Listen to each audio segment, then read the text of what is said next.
This is Work From Home, the show that helps you stay connected, productive, and sane. My name's Harry. I'm Alex.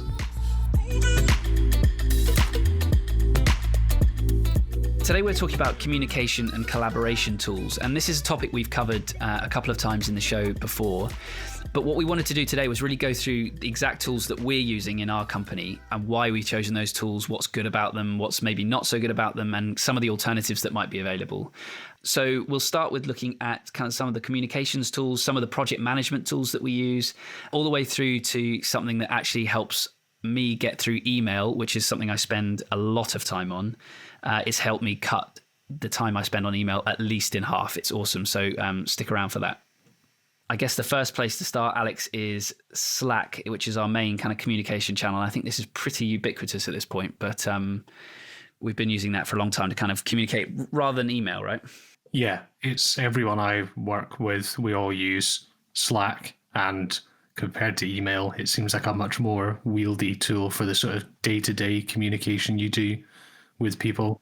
I have very little patience for long email chains now because the sort of chats you can have on Slack they're so much easier to have in general. Exactly. And then when you're in a group conversation, it might be a group email where there's like, 4 or 5 people that have to be in on that information. You can, when you're using something like Slack, you can kind of silo off into subgroups and kind of just talk between each other about something specific that might not affect the whole group, but it's really important to the project you're working on and stuff like that. So it's just so much more efficient because you don't have to loop in every single person with every tiny detail. That's basically the center of our entire organization, essentially. It's where we communicate for the most part. It's where we check in with how projects are going. It's where we kind of even manage projects in terms of making sure that people are aware of what's going on and when due dates are and all that kind of stuff. And then on the social side, I think, it's nice to have some sort of designated channels where we can just talk rubbish. We've kind of got our general channel where it's just sort of general catch-ups with one another. We've got a Whoop channel for sort of celebrating wins, which I think has been a good thing to kind of introduce. And so yeah, that's a great tool. Once we're all communicating with each other, I guess the next stage is how we're managing our projects and where we're actually doing the bulk of our work. And for us, we're obviously a podcasting agency, so we do a lot of work in audio, which isn't necessarily the most sort of collaborative of mediums. But in terms of the written work that we do and kind of the collaboration on how projects are managed, we kind of use a real combination. So we've got G Suite, which I think, again, is a pretty ubiquitous tool, really important for kind of spreadsheets, so all the boring numbers stuff. We use it actually for, I'm working on growing my LinkedIn network. So I kind of keep an index of all the people I've been speaking to and reaching out to and who's accepted and who's not. And so, Google Sheets can be used for a ton of stuff. It doesn't have to just be kind of your accounting and sort of budgeting and all that kind of stuff. And I think you can also take it for granted, but the ability to just work collaboratively on text documents at the same time is brilliant. I mean, I don't know. It's huge, right? It's something very satisfying when you see a group of like 4 people all typing away at the same kind of spreadsheet or doc. So we use it for that. And for our perspective, we're, again, a client services company. So being able to kind of share that outside of the organization so that clients can kind of see the work that we're working on and make comments and kind of feedback on things is really awesome. The other tool we use in a similar way and a kind of halfway transitioning between the two is Notion. Notion.so is the URL. It's a really awesome looking tool. It's much more kind of attractive, I guess, than Google Docs, which can be a bit kind of clunky at times. But it's a really, really good tool for sort of creating a knowledge base and a wiki, basically, where you can keep the sort of a central hub of like all the things that make your business run. And that's kind of what we're trying to use it for. It's the base where we can keep information on all of our clients, who they are and what we're doing for them, all of our processes, all of the sort of software that we use and passwords and all that kind of stuff is all kept in this one kind of hub, basically. It also is a really good tool for sort of working on collaborative documents and sharing with clients and so on. So it's kind of blurring the lines a little bit between G Suite and Notion for us at the moment. And so we're kind of trying to figure out whether we do a wholesale move to Notion or whether we sort of silo various parts within the two of them. But I don't know how you find the kind of difference, Alex, which you prefer.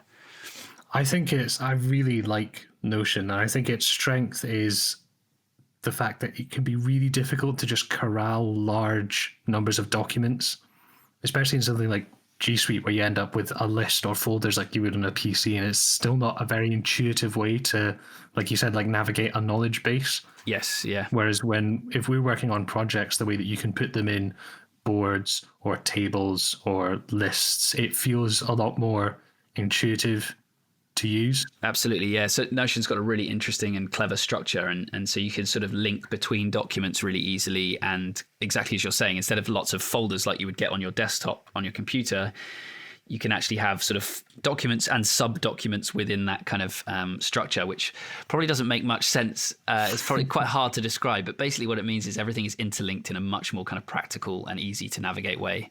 So yeah, I agree. So I think we're sort of moving towards more and more using Notion, but Google Docs is just, as I say, so ubiquitous. It does make it very, very easy to use and work with clients on.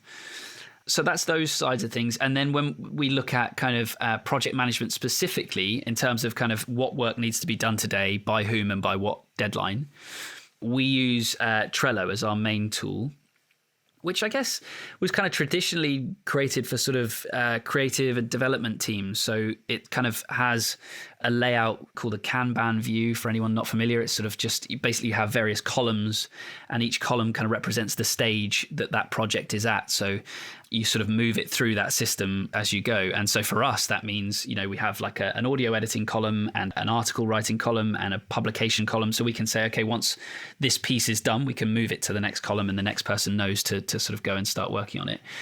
But it's not without it's not sort of ideally suited to our exact use case. We're kind of shoehorning it a little bit. How do you find it from your perspective, Alex? You're in there a lot more than I am.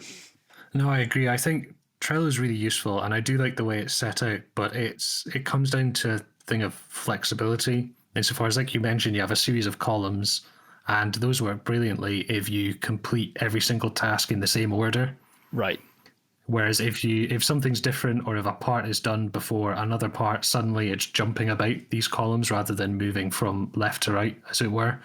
And that is where, for me at least, I start missing things or catching things later than I should do. But in terms of the amount of work that's being put through it for us and how long we've been using it, it's like 95% there, if you know what I mean, but it's the last 5 that really throws a spanner in the works.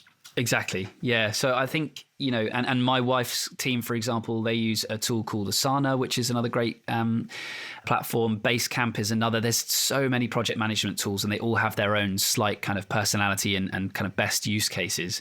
But what I have found is that no matter what platform you're using, you're always it's always about 95% there. Do you know what I mean? It's never quite perfect for your exact kind of use case. So we're in the process of transitioning to a really specific tool called ProcessKit. And ProcessKit is, again, really very much designed for client services businesses. And so it's really specific to, it's in the name, it's about process. So we have a really specific process, the way that our production works for clients. We'll edit audio, and then we'll move on to write articles, and then we'll move on to publication and all that kind of stuff. So we have kind of quite a set way that we go around producing the work that we do for clients. And so ProcessKit is really good for that. And so I'm hoping that will kind of solve some of the problems we have with Trello. It's not necessarily relevant to everyone listening if you don't run a client services business, but if you do, definitely worth looking at, because it's really, really cool and really powerful. Another tool that I think is worth mentioning here for kind of collaboration and communication remotely that we've been using for a long time is Calendly. Basically, this is for kind of booking appointments, allowing you to kind of have clients or team members or just about anybody book some time in your calendar. It syncs with your calendar, so it knows when you're available, and you can say to Calendly, hey, these are the times that I want to accept meetings for various things. And it means you don't then have to spend all those hours, but all those like countless emails back and forth. Are you available at 3 p.m? Oh, sorry, I've got a clash. And how about 3:30? Oh, well, then I've got to go into a meeting then. So, and you have all of those back and forth, and it takes forever. If you can just send them a Calendly link and it shows your exact availability, it saves so much time. So that's been an absolute lifesaver, and it's like less than $10 a month. So I would highly recommend that to everybody. So that's Calendly. And the final thing I guess I'll mention just quickly is email is something that we all spend a ton of time in. And so I've been absolutely kind of reliant on a tool called Superhuman.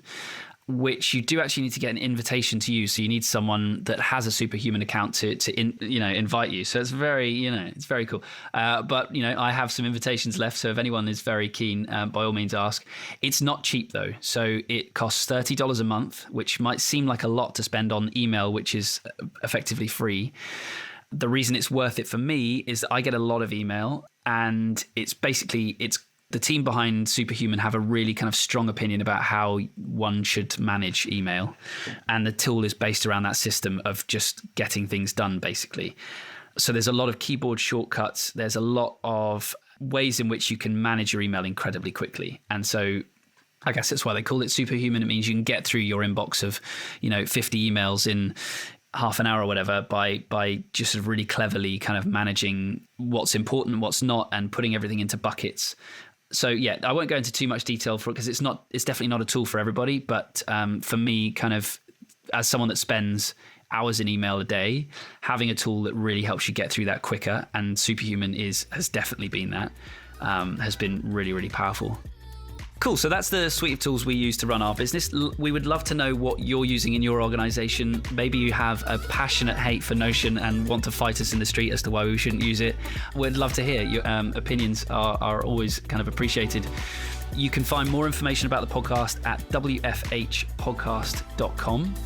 And we'll be back every weekday with more information about staying productive, connected, and sane whilst working remotely. Thanks for listening.